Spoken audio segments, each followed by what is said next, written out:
काव्यलिङ्गालङ्कारस्य लक्षणं पश्यामः। वदन्तु एकवारं सर्वे। हेतोर्वाक्यपदार्थत्वे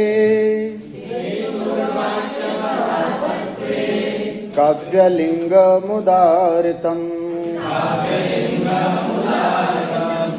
हेतोर्वाक्यपदार्थत्वे काव्यलिङ्गमुदाहृतम्।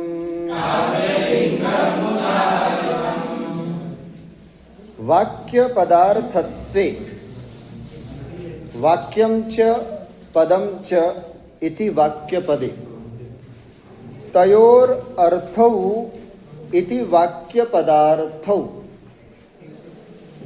तयोर भावः वाक्यपदार्थत्व तस्मिन् वाक्यपदार्थत्वे। अर्थात वाक्यत्वे पदार्थत्वे अथवा वाक्य पदार्थत्वे, वाक्य के होने पर,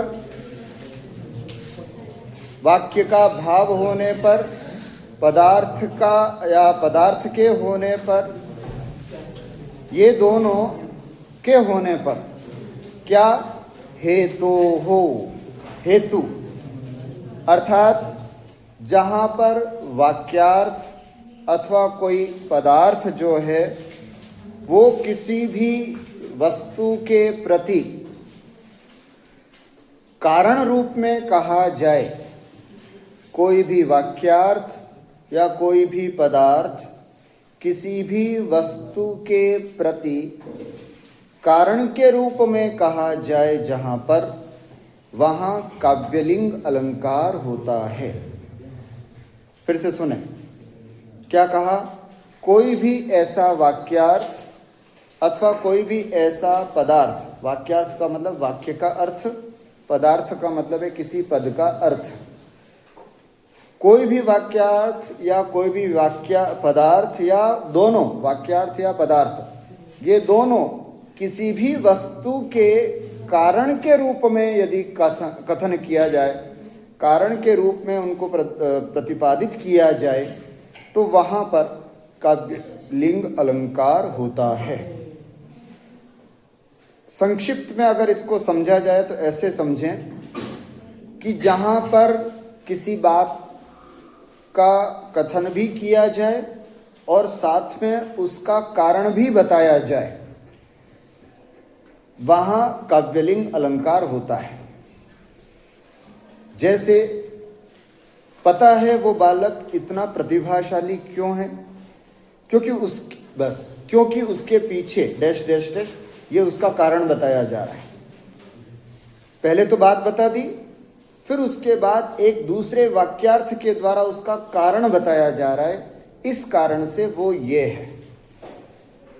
इसी प्रकार कोई भी कहीं पर भी मैंने आईएएस परीक्षा इसलिए पास की क्योंकि मेरा एक सपना था ये बोलना, तो पहले आपने अपनी बात बोली, अपना कार्य बोला, फिर उसके पीछे उसका कारण बोला कि मैंने इसलिए इस काम को किया।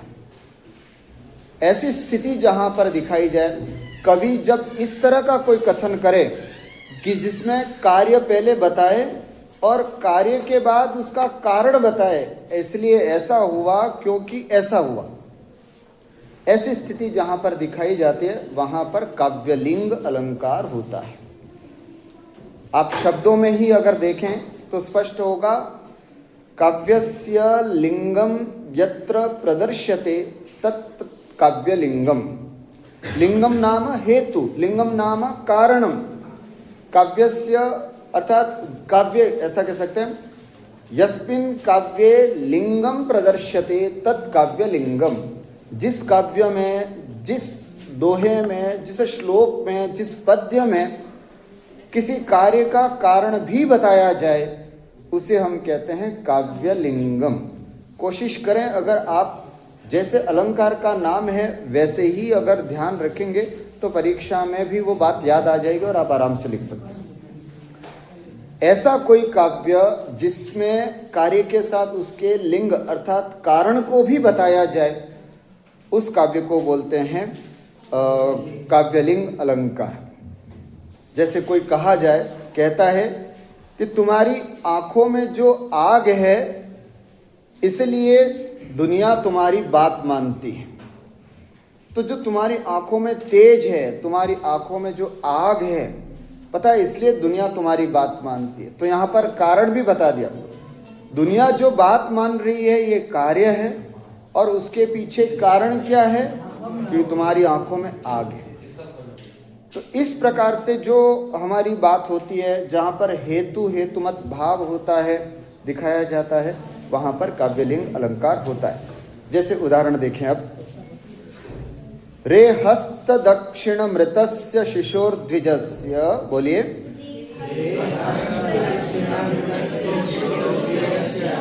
जीवा तवे विसृज शूद्र मुनौ कृपाणम्, रामस्य गात्रमसि दुर्भर गर्भ खिन्न,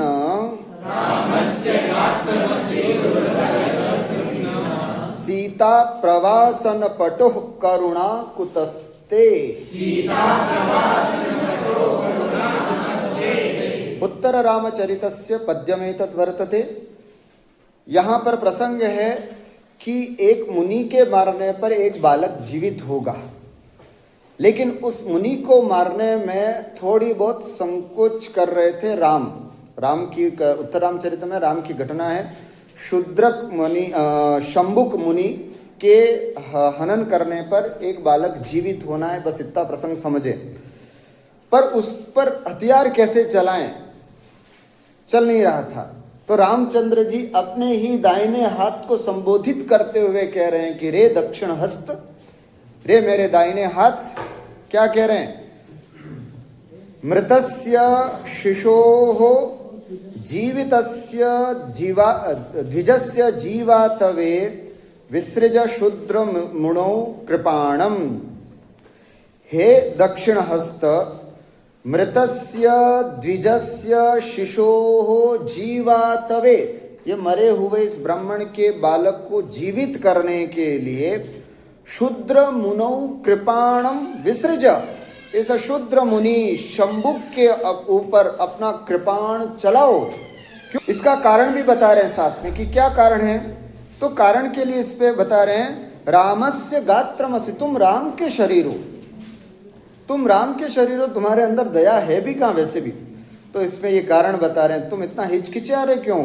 रामस्य गात्रमसि, तुम राम के शरीर हो।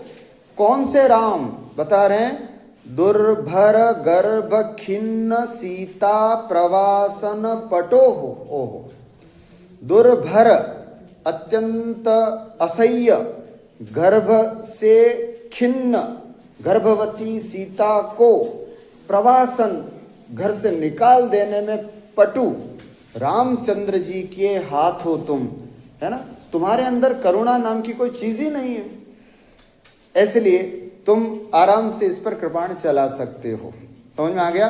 तो यहाँ पर पहले तो बताया कि तुम ये कार्य करो और तुम ये काम कर सकते हो। उसके पीछे कारण बताया कि तुम ऐसे निर्दयी व्यक्ति हो, ऐसे निर्दयी व्यक्ति के अंग हो जिसने, है ना, गर्भवती आसन्न गर्भा सीता को घर से निकालने में भी किसी प्रकार की करुणा नहीं दिखाई थी।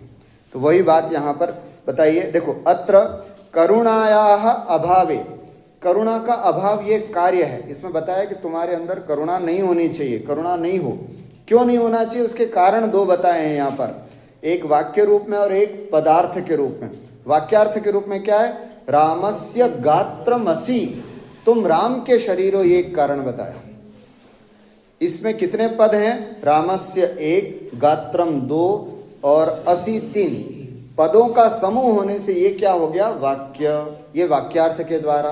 और एक पदार्थ है, ये पूरा एक पद है, दुर्भर गर्भ खिन्न सीता प्रवासन पटोह, ये पूरा एक पद है। तो ये पदार्थ। तो वाक्यार्थ अथवा पदार्थ के द्वारा किसी वस्तु का जब हम कारण बताते हैं तो कौन सा अलंकार होता है?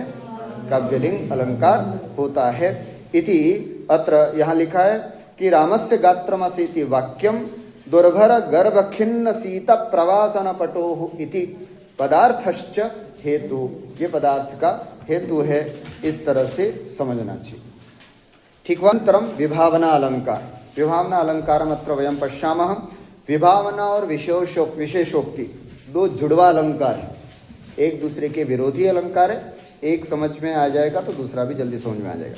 पश्यामः विभावना विना हेतुम कार्योत्पत्तिर्यदुच्यते। विभावना विना हेतुम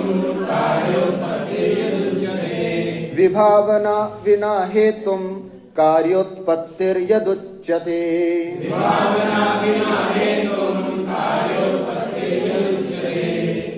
विना हेतुम, बिना कारण के, कार्योत्पत्तिर्यदुच्यते, कार्य की उत्पत्ति जहाँ पर देखी जाती है, कार्य की उत्पत्ति जहाँ पर बताई जाती है, उसे विभावना कहा जाता है, उसको विभावना अलंकार कहा जाता है। मतलब बिना कारण के कार्य जहाँ पर दिखाया जाता है उसे विभावना अलंकार कहते हैं।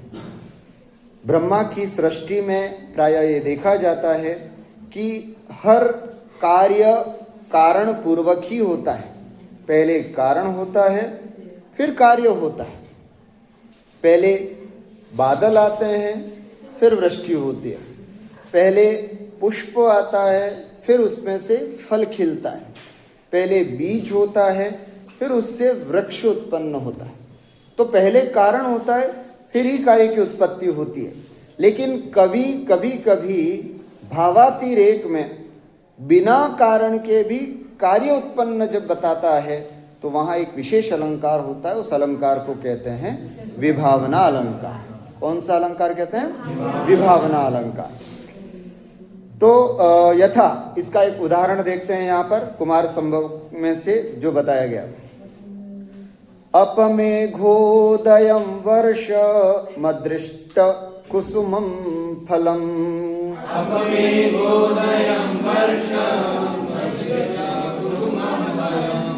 अतर्कितोपपन्नं वा दर्शनं प्रतिभाति मे।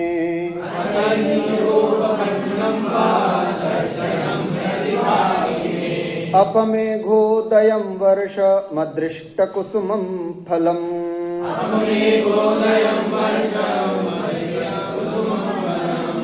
अतर्कितोपपन्नं वा दर्शनं प्रतिभाति मे।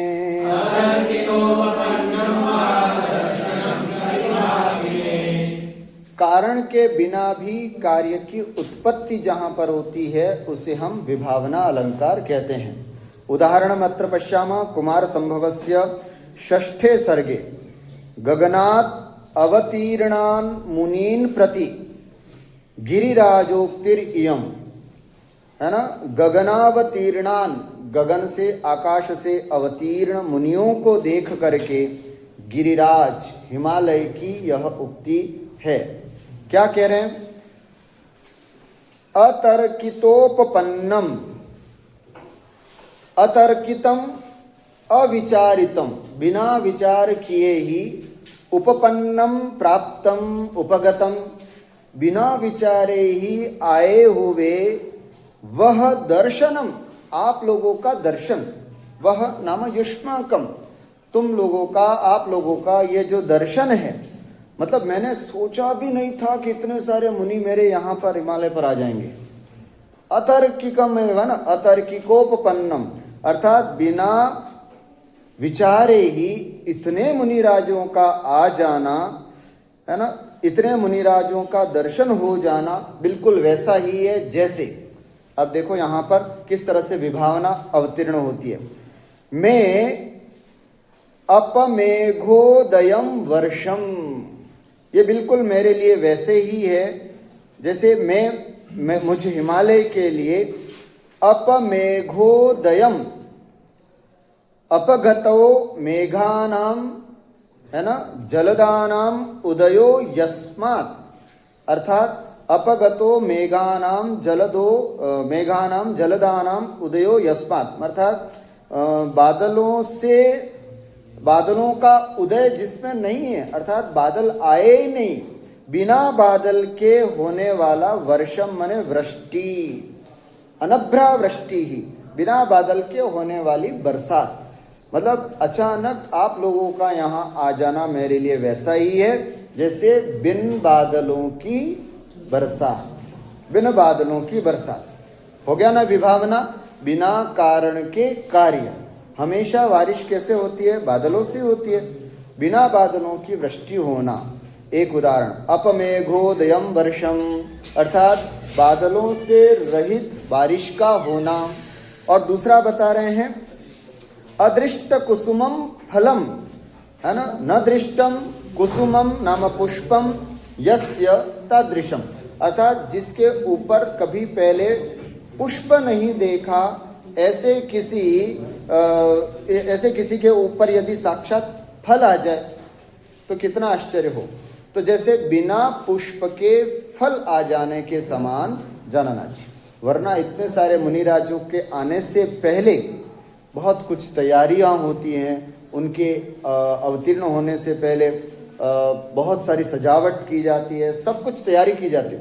पर अचानक आ गए तो ऐसा लग रहा है जैसे बिन बादल के बारिश या बिन पुष्पों के फल। इस तरह से यहाँ पर विभावना अलंकार समझना चाहिए। पश्यतु अत्र वृत्तौ किम लिखितम संगति अत्र क्रियते।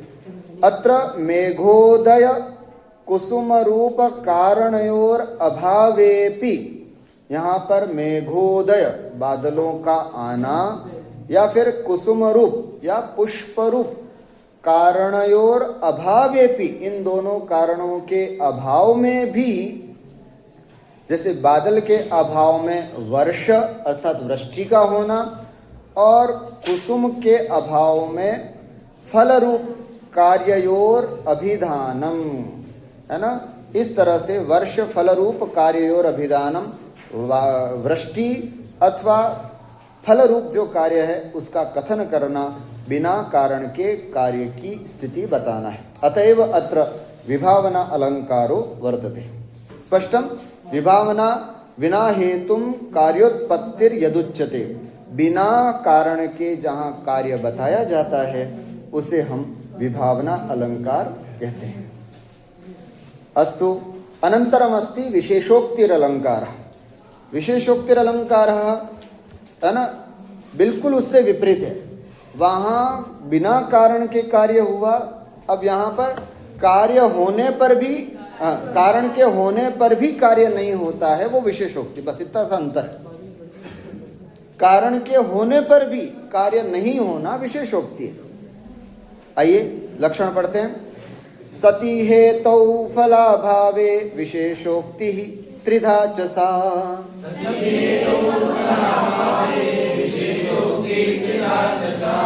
उक्त्यनुक्त्योर्निमित्तस्य, बोलिए,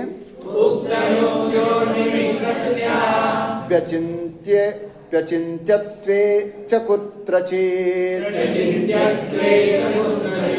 सती हेतौ फलाभावे विशेषोक्ति त्रिधा च सा।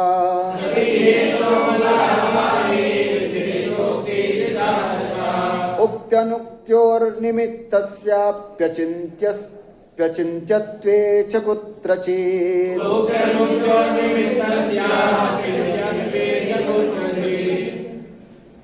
सती हेतु फलाभावे, जहाँ पर कारण के होने पर भी, सती हेतु, हेतु माने कारण, कारण के होने पर भी फलाभावे कार्य का अभाव दिखाया जाए, कार्य के अभाव होने पर विशेषोक्ति, वहाँ विशेषोक्ति अलंकार होता है। कारण के होने पर भी कार्य का अभाव जहाँ होता है वहाँ विशेषोक्ति अलंकार, विशेषोक्ति अलंकार होता है। त्रिधा च सा, सा विशेषोक्ति त्रिधा, वह विशेषोक्ति तीन प्रकार की होती है। कौन कौन सी?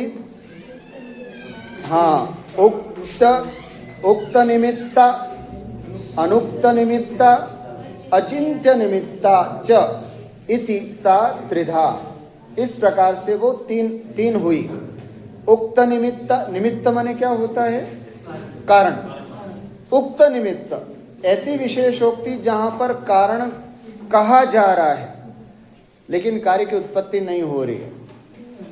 अनुक्त निमित्ता में कारण है लेकिन उसको कहा नहीं जा रहा है, अनुक्त निमित्त। और तीसरा है अचिंत्य निमित्ता, जो सोचा भी नहीं गया है जिस निमित्त के बारे में, है ना, लेकिन उसके बारे में सोचा नहीं गया था पहले कभी भी। ऐसी स्थिति होने पर भी जहाँ कार्य उत्पन्न न हो, ऐसा 3 प्रकार की यह विशेषोक्ति हुई। उक्त निमित्ता, अनुक्त निमित्ता और अचिंत्य निमित्ता।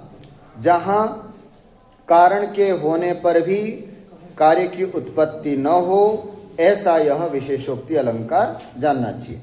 अब क्रम से तीनों के उदाहरण। सबसे पहले उक्त निमित्ता, है ना, विशेषोक्ति स्त्रीलिंग में, इसलिए उक्त निमित्ता आकारांत शब्द यहाँ पर देखेंगे। यहाँ पर निमित्त बता रहे हैं। पश्यन्तु कथम। धनिनोपि निरुन्मादा, बोलिए, युवानोपि न चंचला,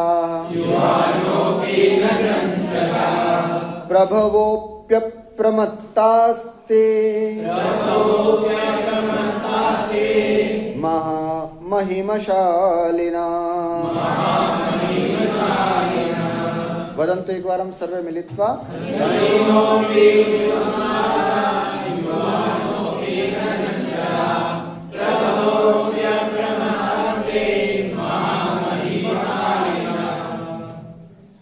उक्त निमित्ता विशेषोक्तिरलंकारस्य उदाहरणमेतत्। किमुच्यते? धनिनोपि निरुन्मादा। विशेषोक्ति किसे कहते हैं? कारण के होने पर भी कार्य न हो। धनिनोपि निरुन्मादा, ऐसे कैसे हो सकता है? व्यक्ति धनवान है लेकिन उसमें उन्माद न हो। How come is possible? कैसे हो सकता है ना?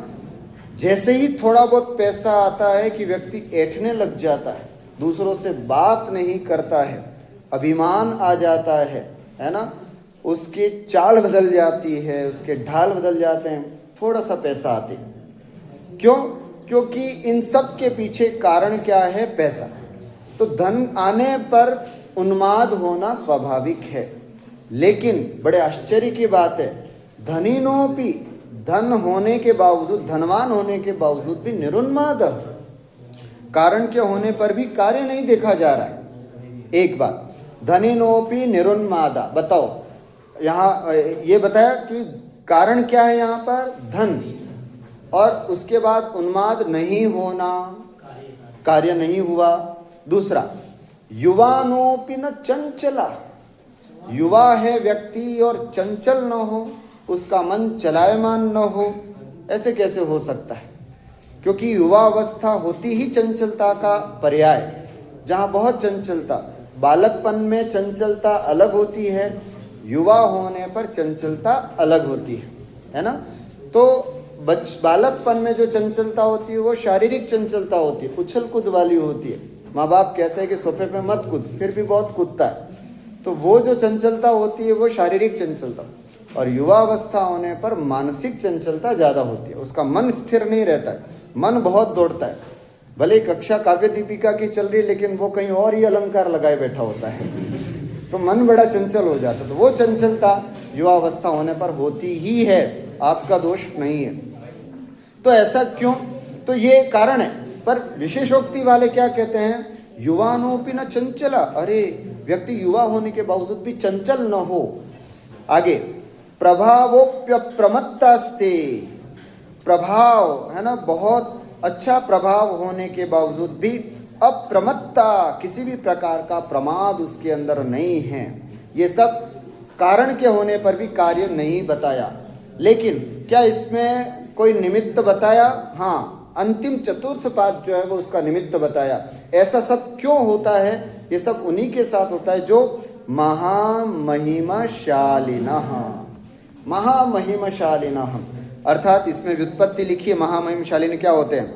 महता महिम्ना शालन्ते शोभन्ते इति महामहिमशालिनः, अर्थात महाप्रभावी हैं, बहुत तेजस्वी है, पराक्रमी हैं, बड़े उच्च कुल के व्यक्ति हैं, या बहुत उच्च पद पर बैठे हुए व्यक्ति हैं, ऐसे लोग होते हैं, उनके अंदर ये सब चीज़ें पाई जाती हैं।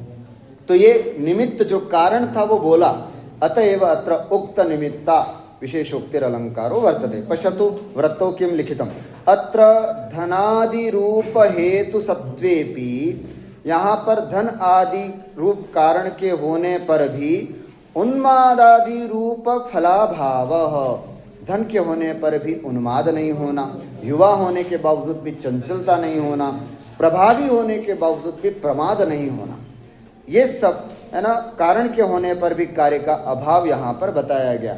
लेकिन उसका कारण जो है ऐसा क्यों हुआ, उसका कारण महामहिमशालित्वंच अत्र निमित्तम उक्तम, जो निमित्त है, जो कारण है कि ये सब चीजें ऐसी क्यों हो रही है, इसका निमित्त क्या है, वो यहाँ पर शब्दशः कहा गया है। अतएव उक्त निमित्तायाः एतत् उदाहरणम अस्ति। अनुक्त निमित्त का उदाहरण यदि बनाना है तो इसी पद्य को हम अनुक्त निमित्त का उदाहरण बना देते हैं। महामहिमशालिनः, इस पद से निमित्त बता दिया गया, उस पद को हटा दो। उस पद को हटा देने के बाद एक दूसरी चौथी चतुर्थांश आप दूसरा जोड़ सकते हो। कौन सा? अत्रैव चतुर्थ पादे, यदि इसी पद्य में आप चतुर्थ पाद में अगर आप ऐसा बोल दो कियंतः सन्ति भूतले, अब आपने कारण नहीं बताया, तो ये अनुक्त निमित्त का उदाहरण हो जाएगा। कैसे होगा श्लोक हमारा? धनिनोपि निरुन्मादा युवानोपि न चंचला प्रभवोप्यप्रमत्तास्ते कियंतः सन्ति भूतले। ऐसे संसार में कितने लोग हैं, बस आपने निमित्त नहीं बताया कि ऐसा क्यों हुआ, तो ये अनुक्त निमित्त का उदाहरण बन जाता है। अंतिमम अस्ति अचिन्त्य निमित्तस्य उदाहरणम अत्र दीयते। पठन्तु। स एकस्त्रीणि जयति जगन्ति कुसुमायुध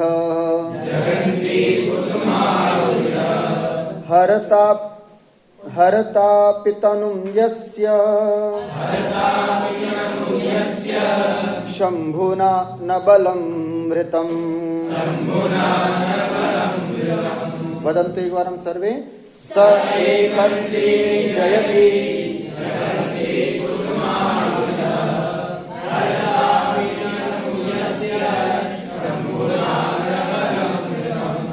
स एकः एव, सः कः? कुसुमायुधः। कुसुमम आयुधम यस्य सः कुसुमायुधः, अर्थात पुष्प है बाण जिसका। बता सकते हो पुष्प बाण किसका है? कामदेव का। तो कुसुमायुध का मतलब कौन हुआ? बाण। सह कुसुमायुधः एकः सन्नपि, अकेला होता हुआ भी क्या करता है? जगन्ति जयति, जगत जगति जगन्ति, तीनों लोकों को जयति जीतता है। एक अकेले कामदेव ने तीनों लोकों पर राज कर रखा है, अकेले। अपने मतलब अपने बाण ऐसे चलाता है कि स्वर्ग के देव हों या पाताल के असुर हों या हम सब मर्त्य लोक के जीव हों, सभी लोग उसके वश में आ जाते हैं। तो केवल एक कुसुमायुध ने एक होते हुए भी जगन्ति जयति, तीनों लोगों को जीत के रखा है। ठीक है। अब इसके पीछे बता रहे हैं, हरतापि तनुम यस्य शंभुना, शंभुना यस्य तनुम हरतापि, भगवान शिव ने जिसका शरीर हरण करने के बावजूद भी न बलम हृतम, लेकिन उसका बल हरण नहीं किया। प्रसंग आपको पता होगा, भगवान शिव के सम्मुख जब कामदेव ने अपनी विविध चेष्टाएं की उनको अपने वश में करने के लिए, क्योंकि पूरे लोक को वश में कर चुके थे लेकिन शिव को वश में नहीं कर सके थे कामदेव, तो उनके सामने जाकर के विभिन्न प्रकार की चेष्टाएं करने लगे और शिव को भी अपने अधीन करने का प्रयास किया। लेकिन शिव जी माने तो नहीं, क्रोध के वश अपनी तीसरी आंख और खोल दी और उसको उसी समय भस्मसात कर दिया, जला करके राख कर दिया।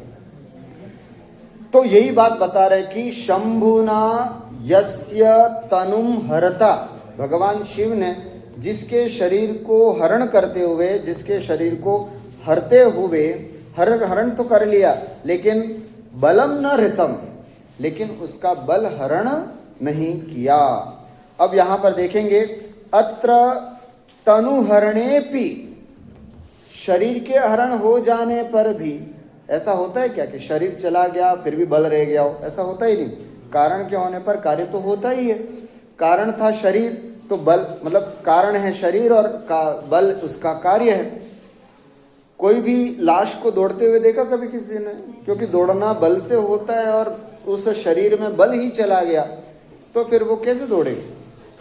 तो इसी प्रकार यहाँ पर अत्र तनुहरणेपि, अर्थात शरीर के हरण कर लेने पर, शरीर को मृत कर देने पर, शरीर को भस्मसात कर देने के बावजूद भी बलाहरणे निमित्तम, बल के हरण करने में जो निमित्त है वो अचिंत्यम है ना, बिना मतलब उसके बारे में विचार ही नहीं किया जा सकता है।